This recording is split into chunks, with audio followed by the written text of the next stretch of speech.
Before we get started, go ahead and collect 1 hex key included, 1 adjustable wrench or socket wrench. You'll need these tools to assemble your new 12.0 TT treadmill. Keep in mind that assembly requires 2 people and you shouldn't use power tools. They could damage the product parts. Step 1. Unbox your new 10.0 TT and spread out the parts. Remove the tie securing the upright wire to the front of the base. Next, find the right upright. Tie the wire tie to the right upright around the end of the upright wire.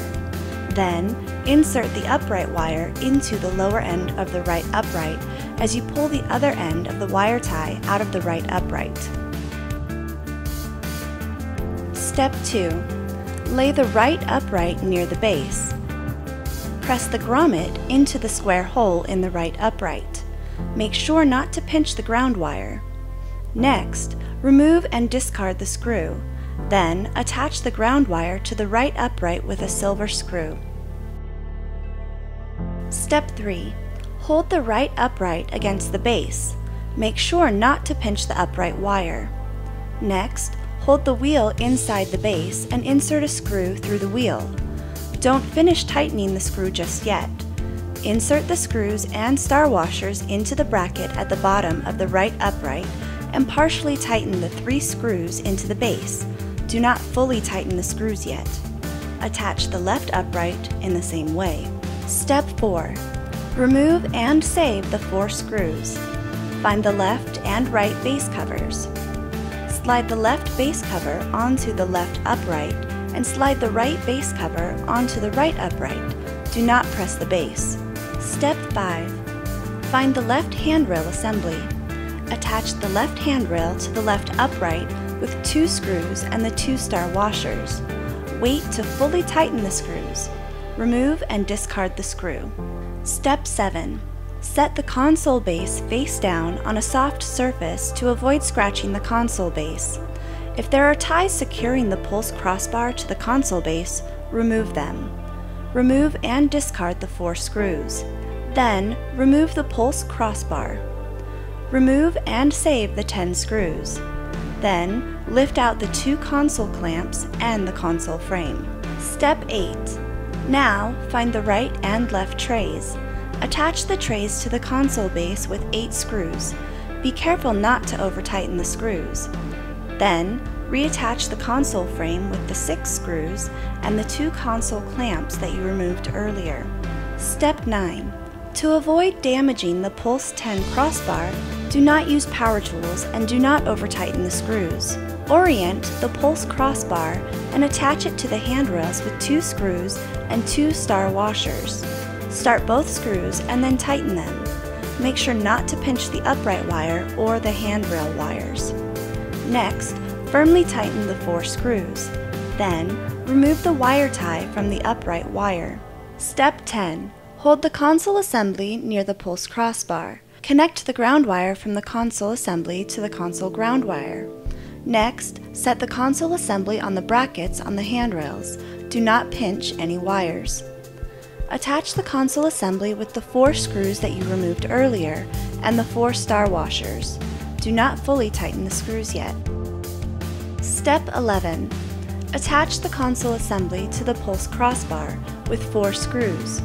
Start all 4 screws and then tighten them. Then, firmly tighten the other screws. Step 12. Carefully slide the upright crossbar between the left and right uprights. Attach the upright crossbar with the 4 screws that you removed earlier and the 4 star washers. Start all 4 screws, then tighten. Step 13. Insert the upright wire and the other wire through the 2 looped ties on the console assembly. Connect the upright wire and the other wire to the console wires. It's important to understand that if you do not connect the connectors properly, the console may become damaged when you turn on the power. Insert all excess wires into the console assembly. Then, pull the 2 ties tight against the wires and cut off the ends of the ties. Step 15.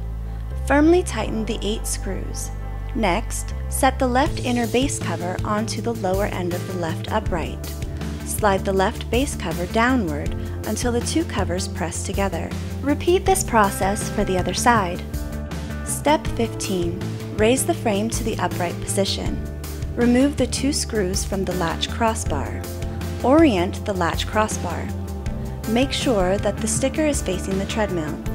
Attach the latch crossbar to the brackets on the frame with the two screws that you just removed and the two star washers. Step 16. Remove the nut and the bolt from the bracket on the base. Next, orient the storage latch. Attach the lower end of the storage latch to the bracket on the base with the bolt and the nut. Then, raise the storage latch to a vertical position and remove the tie. Step 17. Remove the nut and the bolt from the bracket on the latch crossbar. Align the upper end of the storage latch with the bracket on the latch crossbar. Insert the bolt through the bracket and the storage latch. This will push a spacer out of the other end. Discard the spacer. Next, tighten the nut onto the bolt. Make sure the nut is loose enough that the storage latch can pivot, then lower the frame. Step 18. If you are planning on using iFit, you'll want to follow the instructions included with the iFit module to insert it into the console assembly before you attach the tablet holder. Attach the tablet holder to the back of the console assembly with 4 machine screws. Start all 4 machine screws and then tighten them. Step 19. Now simply make sure that all your parts are properly tightened before you use the treadmill, and you're ready to go.